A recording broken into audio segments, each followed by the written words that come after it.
ನಮಸ್ಕಾರ. ಎಲ್ಲ ರೈತರಿಗೆ ನನ್ನ ನಮಸ್ಕಾರಗಳು. ನಾನು ಎಸ್ ರೆಹಮತುಲ್ಲಾ ಅಂತೇಳಿ. ನಾನು ಇವತ್ತು ಒಂದು ಈರುಳ್ಳಿ ಬೆಳೆಗಾರರ ಹತ್ರ ಬಂದಿದ್ದೀನಿ. ಇಲ್ಲಿ ನಮ್ಮ ಜೊತೆಗೆ ಲಕ್ಷ್ಮೀನಗರ ಕ್ಯಾಂಪ್ ಶ್ರೀನಿವಾಸ್ ರೈತರು ಇದ್ದಾರೆ. ಅವರು ಈರುಳ್ಳಿಯನ್ನು ಬೆಳೆಸಿದ್ದಾರೆ. ಅವ್ರ ಜೊತೆಗೆ ನಾವು ಇವತ್ತು ಸ್ವಲ್ಪ ಈರುಳ್ಳಿ ಬಗ್ಗೆ ಕೇಳಿಕೊಳ್ಳೋಣ. ನಮಸ್ಕಾರ ಶ್ರೀನಿವಾಸ್. ಇವಾಗ ಈರುಳ್ಳಿ ಬೆಳೆ ನೀವು ಬೆಳೆಸಿರಲ್ಲ? ಹೌದು. ಇದಕ್ಕೆ ಏನು ಮಾಡಿರಿ? ಇದು 4 days ಆಗಿದೆ ಸರ್.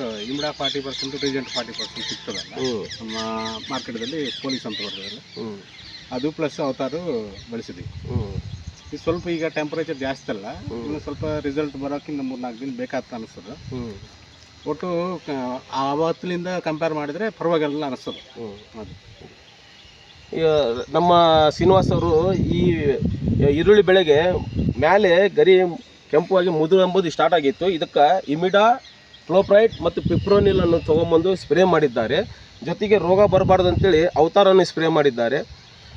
ಚೆನ್ನಾಗೇ ಇವಾಗ ಈ ಬೆಳೆ ಕಾಣುತ್ತಾ ಇದೆ. ಆದರೆ ಈ ಬಿಸಿಲಿನ ತಾಪಮಾನಕ್ಕೆ ಇನ್ನು ಸ್ವಲ್ಪ ಇದು ಕ್ಯೂರಿಟಿ ಆಗೋಕ್ಕೆ ಚಾನ್ಸಸ್ ಇದಾವೆ. ಅದಕ್ಕೋಸ್ಕರ ನಾನು ಹೇಳೋದೇನೆಂದರೆ, ನೀವು ಒಂದ್ಸಲ ನಮ್ಮದು ಸಾವಯವ ಜೈವಿಕನ ಕೂಡ ಯೂಸ್ ಮಾಡ್ಬೋದು. ನೀವು ಈ ಮುದುರಿಗೆ ವರ್ಟಿಸಿಲಮ್ ಲೆಖಾನಿ ಎಂಬುದನ್ನು ತೊಗೊಂಬಂದು ಸ್ಪ್ರೇ ಮಾಡಿದರೆ ನಿಮ್ಮ ಬೆಳೆ ಚೆನ್ನಾಗಿ ಬರುತ್ತದೆ ಅಂತ ನಾನು ನಂಬಿದ್ದೇನೆ.